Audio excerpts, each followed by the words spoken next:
생각해 보니까 지난 제 인생의 삶에서 제대로 쉰 적이 별로 없더라고요. 그래서 저에게 이렇게 한 달의 시간이 주어졌다고 생각할 때 뭘 할까? 또 내가 좋아하는 것이 뭘까? 이런 것을 생각해 봤더니 잘 모르겠더라고요. 그래서 제가 안식월을 어떻게 보낼까를 생각하면서 사실은 한편으로는 좀 당황스러웠습니다. 왜냐하면 내가 뭘 좋아하는지를 제 스스로 모르더라고요. 한 번도 제 자신에게 귀를 기울이거나 아니면 저에게 잘해주려고 생각한 적이 없다는 것을 발견하게 됐습니다. 아마 여러분도 그러지 않을까 싶어요.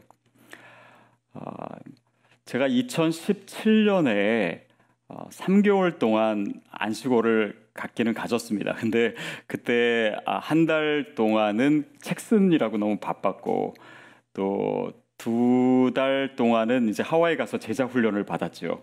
그 시간도 사실은 쉬는 시간은 아니었던 것 같아요. 그때 화상 갔다가 이제 이렇게 된 것 아니겠습니까? 근데 저에게 있는 이 시간의 의미를 요즘 더 많이 생각하게 되는 것 같고 또 그런 의미에서 오늘 이 그 상처를 벗고 사랑을 입다라고 하는 이 시리즈를 마무리하는 이 설교를 통해서 나에게 어떻게 잘해줄 수 있는지 바로 그 주제를 가지고 나누려고 합니다. 오늘 본문의 이 배경을 보면요, 예수님께서 제자들과 밀밭 사이를 안식일에 지나고 계셨습니다. 제가 안식월을 갖기 때문에 안식일에 대한 설교를 하는 것은 아닌데 뭐 이렇게 하다 보니까 이렇게 됐어요. 근데 제자들이 배가 고팠습니다. 그래서 밀 이삭을 잘라서 먹었어요. 그걸 보고 바리새인들이 예수님에게 당신의 제자들이 해서는 안 될 일을 하고 있습니다 라고 얘기했습니다. 그에 대해서 예수님께서 다윗의 예를 드시면서 하셨던 말씀이 오늘 본문 말씀입니다. 유대인들이 생각하기에는 특별히 이제 바리새인들이죠. 제자들이 밀 이삭을 따먹은 것은 안식일을 범하는 것이었습니다. 왜냐하면 유대인들이 가지고 있던 토라나 또 미슈나라고 하는 그런 책에 보면은 특별히 이 안식일 규정에 39가지의 해서는 안 될 일들이 있었습니다. 그러니까 거기에는 안식일에는 뭐 추수를 해서도 안 되고 파종을 해서도 안 되고 요리를 해서도 안 되고 바느질을 하되 2번까지는 되지만 3번을 하면 안식일을 범하는 것이 되고 또 뭐 멀리 가서도 안 되고 뭐 이런 여러 가지 규정이 있었어요. 그러니까 그 규정에서 봤을 때 제자들이 밀 이삭을 자른 것은 추수를 한 것이고 또 그것을 딴 것은 말하자면 탈곡을 한 것이고 손으로 비빈 것은 말하자면 요리를 한 거예요. 그래서 안식일을 범했다라고 하는데 그것은 사실은 어떤 율법을 범했다라기보다는 인간이 정해놓은 그런 이 규정, 사실은 율법의 정신과는 별로 상관이 없는 것이었습니다. 자, 그것에 대해서 예수님께서 오늘 뭐라고 말씀하셨는지 우리 다시 한번 본문을 읽어봤으면 좋겠습니다. 7절입니다. 시작. 나는 자비를 원하고 제사를 원하지 아니하노라 하신 뜻을 너희가 알았더라면 무죄한 자를 정죄하지 아니하였으리라. 다윗도 그런 얘기를 했지요. 하나님이 기뻐하시는 것은 번제가 아니라 상한 심령이라고. 그 긍휼한 마음이고 또 우리가 정말 주님 앞에서 어떤 모습, 어떤 마음을 가지고 있는가 그것이 더 중요한 것이지요. 근데 여기서 바리새인들이 얘기한 것처럼 이 제자들이 그 안식일 규정을 어긴 것이다라고 하는 것은 말하자면 제사의 의미이고, 예수님이 말씀하시는 자비의 의미는 안식일이지만 그들의 배고픔, 그 허기진 배를 채워주는 것은 긍휼이고 자비이다. 그러니까 이렇게 어떤 규정이나 아니면 제사의 의미와 또 사랑과 자비의 의미가 부딪혔을 때 무엇이 더 중요한지를 예수님께서 말씀하시는 것입니다. 이것은 우리가 율법을 어겨도 된다라거나 아니면 어떤 규정이나 어떤 의무사항이 전혀 의미가 없는 것이다 라고 하시는 것이 아니라, 그 규정이나 율법에 보면은 그 안에는 하나님의 사랑과 자비의 의미가 들어있는데, 그 의미를 헤아리지 않고 행위에만 빠졌을 경우에 그것이 자칫하면 우리를 율법주의로 이끌 수 있다라는 것이에요. 그렇게 율법주의에 빠지게 되면은 하나님께서 정작 우리에게 가지고 계신 그 사랑과 자비의 마음을 우리가 잃어버리게 되고, 더욱이 그 율법주의가 우리를 정죄할 수 있게 되고, 그 정죄함이 우리의 영혼을 파괴할 수도 있다라고 하는 더 중요한 의미를 예수님께서 말씀하고 계신 것입니다. 그래서 내가 자비를 원한다라고 했을 때 그 자비라고 하는 단어는요, 엘레오스라고 하는 단어입니다. 그 히브리 성경, 그러니까 구약 성경을 헬라어로 번역한 것을 70인역이라고 합니다. 근데 70인역의 이 엘레오스라고 하는 단어는 히브리어의 어떤 단어를 번역한 것이냐면 라하밈이라고 하는 단어를 번역한 거예요. 긍휼입니다. 자비예요. 그런데 그 원래의 뜻은 뭐냐면 어머니의 자궁입니다. 그러니까 자비라고 하면 어머니의 자궁 안에 어린아이가 있는 것처럼 그 안에서 벌거벗고 있는 그 아이의 모습, 어떤 것도 부끄럽지 않고 그냥 어머니가 한없이 이 아이를 사랑하고 또 아끼고 소중히 여기는 그런 공간을 의미해요. 결국 하나님의 자비라고 한다면 우리의 내면에 또 우리의 삶 안에 그리스도로 인해서 우리 안에 생긴 그런 자비의 공간이 있다라고 하는 그 인식을 우리가 가져야 됩니다.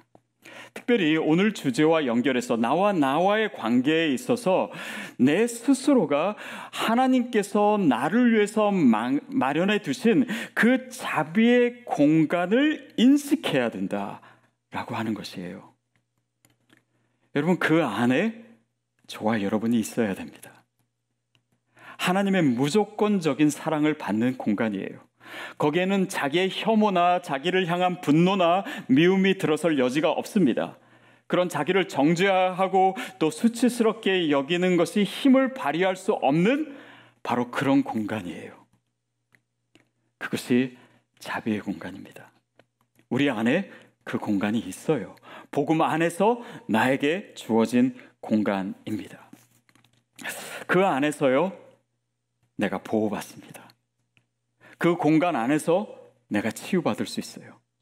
그 공간 안에서 주어지는 그 사랑의 영양분으로 말미암아 내가 자라고 성장할 수 있습니다. 그리고 거기서 내가 변화될 수 있는 것이에요. 그러니까 내 스스로가요, 그런 하나님의 사랑의 영양분을 전달하는 나에 대해서의 매개체가 될 수 있음을 오늘 우리가 깨달을 수 있어야 합니다. 결국 어떤 학자가 얘기했듯이요, 우리 자신이요, 우리 자신에게 어머니 역할을, 엄마 역할을 할 수 있어야 돼요. 그래서 하나님께서 나 자신을 통해서 나를 보호하시고, 나 자신을 통해서 나를 사랑하게 하시고, 나 자신을 통해서 그 하나님의 사랑을 깨달을 수 있도록 하는 그 능력을 우리에게 부어주셨다라고 하는 것을 우리가 기억해야 됩니다. 내 안에 있는 공간이에요. 거기서 우리는 내 모습 그대로 인정받을 수 있습니다. 결국 나 자신에게 잘해준다라고 하는 것은요, 바로 이 하나님께서 나를 보시며 나에게 베풀어 주신 그 자비를 내 삶에 어떻게 끌어올 것인가, 그것을 어떻게 누릴 것인가, 그것을 어떻게 살아낼 것인가에 대한 문제입니다. 저는 오늘 한 3가지 정도로 그 의미를 살펴보고 싶은데요. 먼저는 나에게 잘해준다라는 것은요, 나를 내 자신으로 보는 것입니다. 많은 경우에요, 내 스스로를 볼 때 내 자신으로 보지 못하고 다른 것으로 봐요. 나의 외모로 나를 본다든지, 나의 소유로 나를 본다든지, 나의 사회적 지위로 나를 본다든지, 어떤 사람은 내가 하는 일로 나 자신을 봅니다. 그러니까 그 일을 통해서 나의 정체성을 찾으려고 하는 거예요. 그 일을 통해서만 내 자신에 대해서 인정받으려고 하는 것입니다. 물론 일이라고 하는 것이 우리 삶에 의미가 있고 중요한 것이지만 그것이 모든 것은 아닙니다. 우리 인생의 한 부분이고 또 수단일 뿐이지요. 여러분, 그래서 내가 일을 통해서 나를 증명하려고만 한다면요, 나 자신을 혹사시키게 됩니다. 그리고 점점 더 내 삶은 바빠지기만 해요.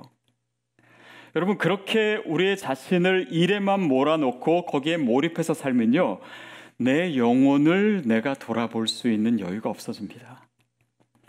산책을 하거나 휴식을 갖거나 아니면 내 주변 사람들을 돌아볼 수 있는 여유마저 내가 놓치게 돼요. 그것은 나에게 잘해주는 것이 아닙니다. 또한 일뿐만 아니라요, 나의 실수나 나의 죄도요, 그것이 나의 정체성이나 또 그것이 나 스스로와 동일시 될 수는 없습니다. 물론 우리는 실수합니다. 그렇지만요, 그 실수가 나는 아닙니다. 우리가 살다 보면은 우리의 약점이 있고 또 우리의 허물이 있습니다. 그러나 그 약점과 허물이요, 나 자신은 아닙니다. 우리가 죄를 짓습니다. 그러나 죄 자체가 좋은 것은 아니지만 그 죄가 나는 아니에요. 그것을 나 스스로와 동일시할 때 우리는 나 자신을 사랑할 수가 없어요. 내 자신을 인정할 수가 없어요. 나를 있는 모습 그대로 바라볼 수가 없고 하나님의 시선으로 바라볼 수가 없습니다. 만약에 그런 것들로 나 자신을 계속해서 동일시하면서 살아가면요, 나 자신과 계속해서 거리가 생기게 됩니다. 그리고 내가 아닌 다른 존재로 살아가려고 해요. 나는 저쪽에 놔두고 내가 가진 배경이 아닌 다른 배경으로 살고 싶고, 내가 가지지 않은 어떤 다른 성격으로 살고 싶고, 다른 생각으로, 다른 어떤 삶으로 살려고 하는 것입니다. 그러니까 자기 자신을 받아들일 수가 없는 거예요. 그래서 나 자신으로 보는 것은요, 어떻게 보면 내가 받아들이고 싶지 않았던 내 삶의 역사를 내가 수용하는 것입니다. 어쩌면 내가 원래 속했던 그 원 가정에 힘들고 어려웠던 것들을 내가 수용하는 것이에요. 내 삶에 기억하고 싶지 않았던 그런 어려움과 수치와 그 실패마저도 내가 받아들이는 것입니다.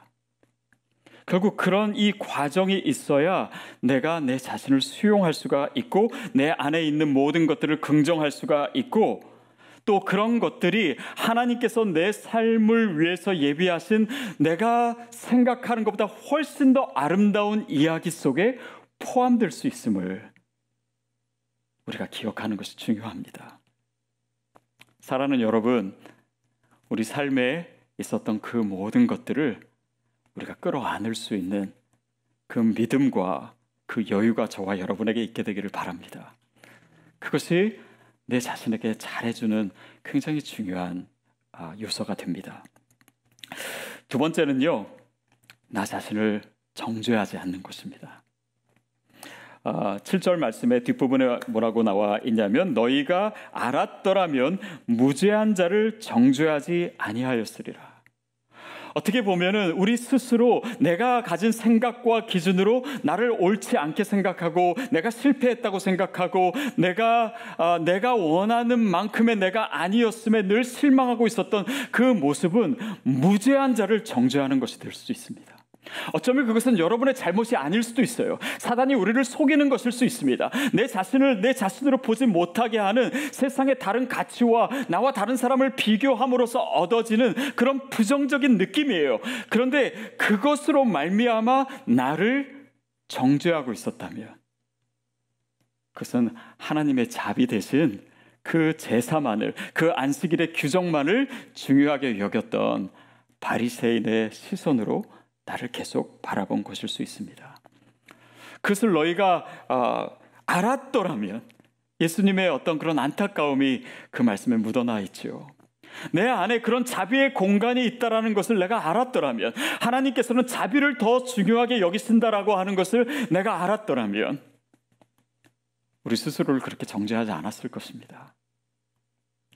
여러분, 여전히 우리 삶에는 약점이 있고 내 마음에 들지 않는 것이 있고 내 삶에 그냥 감추고 싶은 것이 있을 수 있습니다. 또 아직도 버리지 못한 그런 습관들과 또 어쩌면 중독되어 있는 그런 이 잘못된 모습이 있을 수 있어요. 그런데 우리는 많은 경우에 그것을 스스로 억압하고 그것을 내 힘으로 해결하려고 하고 내가 그것을 정죄함으로 그것을 어떻게 하면 떨쳐버릴 수 있을까, 거기에 힘을 쏟지만 또한 그런다고 해서 그 문제가 해결되지도 않는 상황 속에서 좌절하고 있을 수 있습니다. 그런데 오늘 주님께서 말씀하시는 것은요, 그 자비의 공간 안으로 들어가는 것, 어쩌면은 그 모든 것을 끊어버리고 내 스스로를 그냥 비판하고 비난하는 것이 우리가 할 일이 아니라 내가 해야 될 일은 그 자비의 공간 안에 머물면서 주님의 사랑을 공급받는 것입니다. 주님의 시선을 갖는 것이에요. 그 공간 안에서 하나님과 교제하는 것입니다. 주님과 더 친밀해지는 것이에요. 하나님이 나를 어떻게 생각하시고 나를 얼마나 사랑하시는지를 그 안에서 내가 더 많이 누리는 것, 그것이 바로 내가 할 일이에요. 그러다 보면 하나님 안에서 내가 얼마나 소중한 존재인 것을 알게 되고 또 주님과 더 친밀해지고 또 주님을 더 사랑하게 되다 보면 내 삶의 그런 아픔과 고통과 그런 어려움들이 치유됨으로 말미암아 내가 변화되는 것이지 내 힘으로 내가 어쩔 수 있는 것이 아닌 것입니다.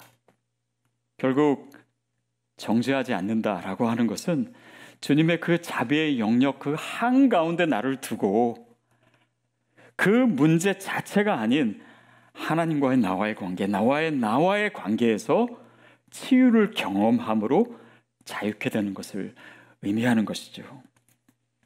그래서 여러분 자신에게 그렇게 대해 주십시오. 그것이 나 자신에게 잘해주는 것입니다. 또 스스로를 너무 하시하게 대하지 않으시기를 바랍니다.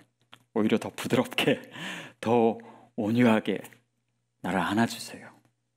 그러는 가운데 그 모든 정죄감은 떠나갈 줄로 믿습니다. 그리고 하나님의 마음을 내가 알게 되는 거예요.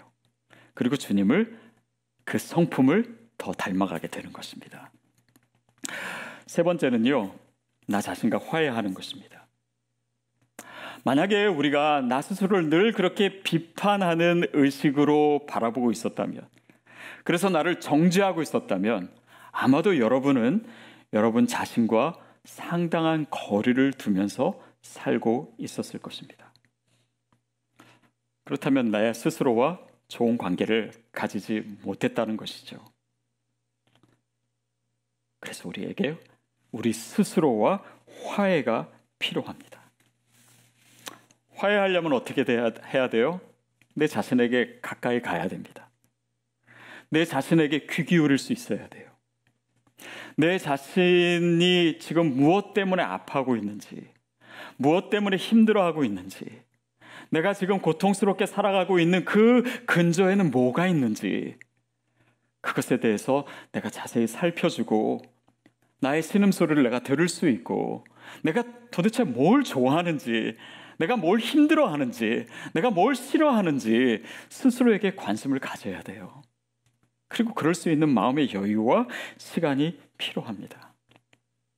그리고 내 자신에게 다가가서 그동안 내가 내 스스로로부터 멀리 있었기 때문에 내가 잘해주지 못한 거에 대해서 여러분이 용서를 구할 수도 있어야 됩니다.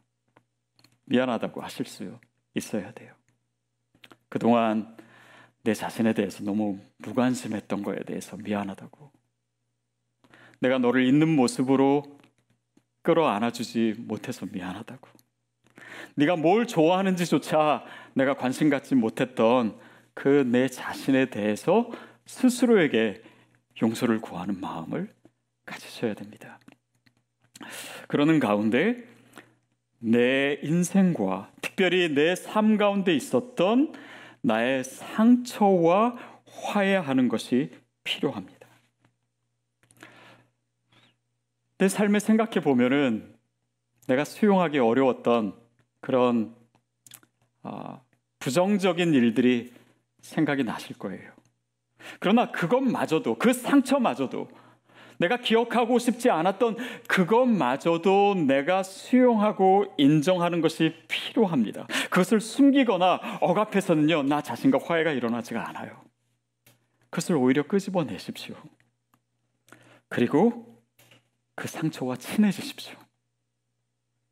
역설 같지만 그것을 내가 끄집어내고 내가 가까이 하고 그것을 이해해주고 그것을 인정해주고 그것과 친해질 수 있어야 내가 또한 그 상처와 헤어질 수 있습니다.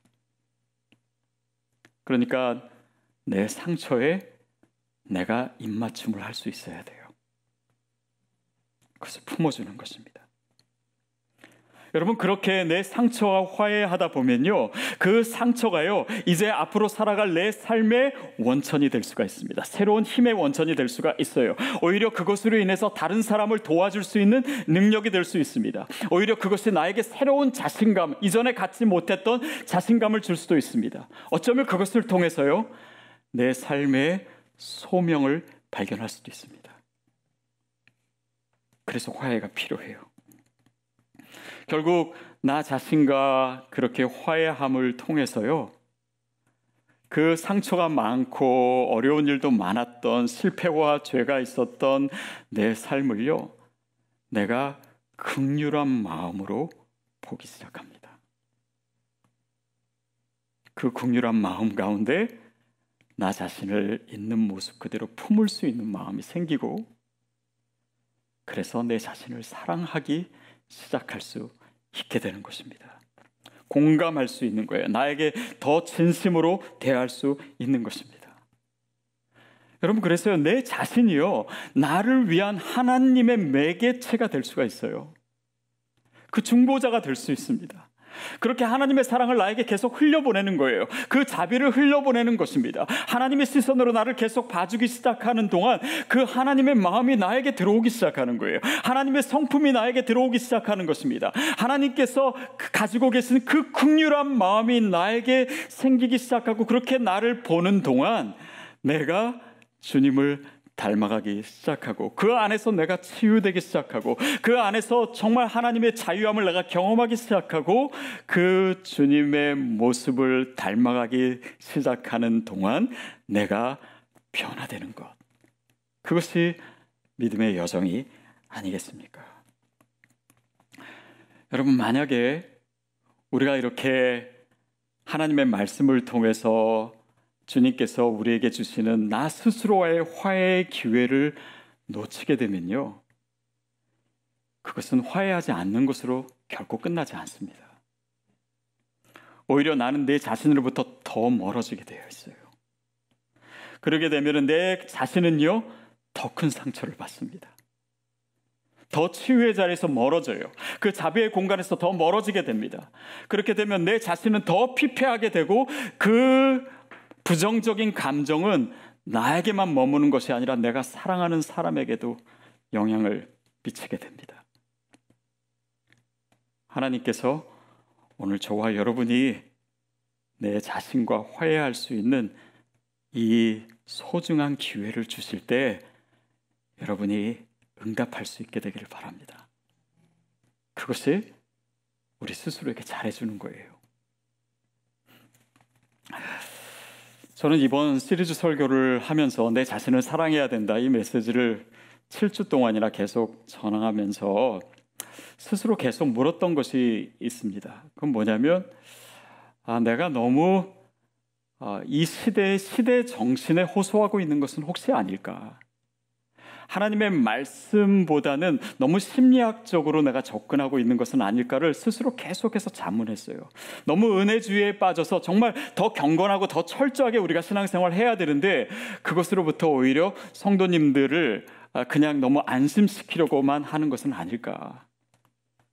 그러나 말씀을 계속해서 묵상하고 하나님의 성품에 대해서 더 많이 묵상하고 그 말씀 가운데 담긴 진정한 의미를 생각할수록요, 이 메시지는 그 자체로 복음입니다.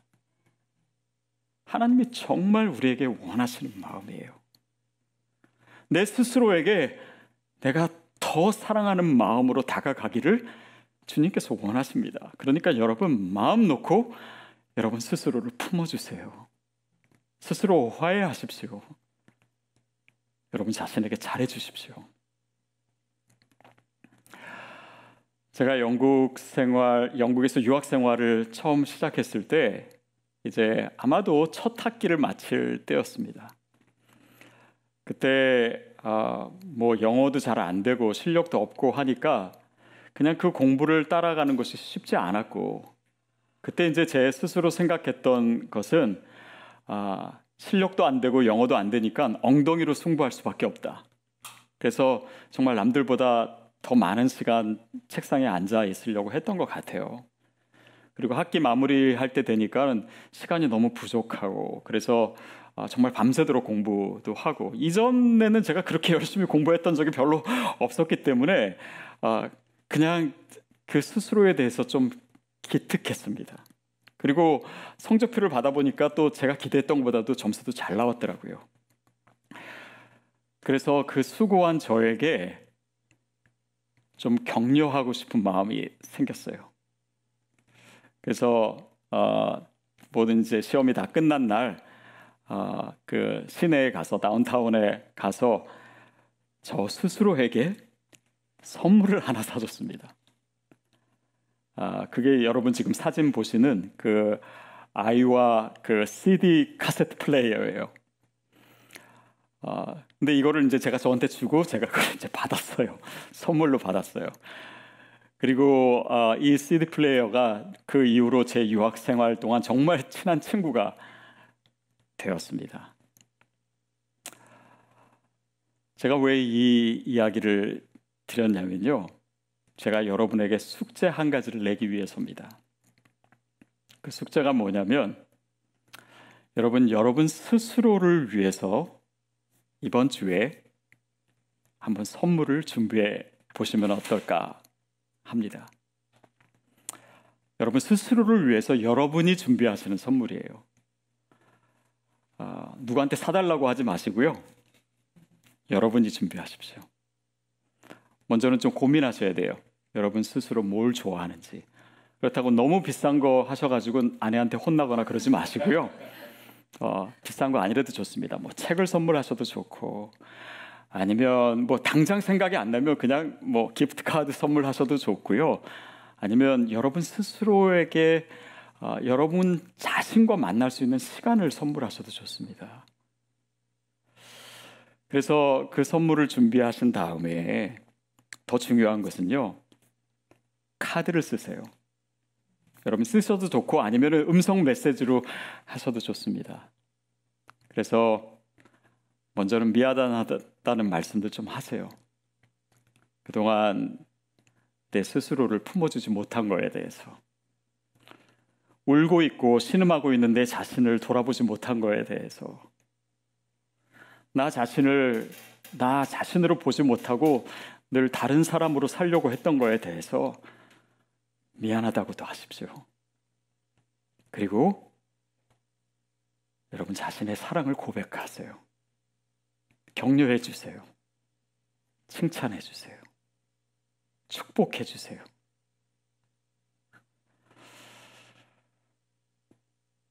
여러분 스스로에게 잘해주세요. 이민 생활을 하면서 사실은 너무 바빴고 힘들고 자녀를 위해서 희생해야 됐고 여러분의 상황을 모르는 것은 아닙니다.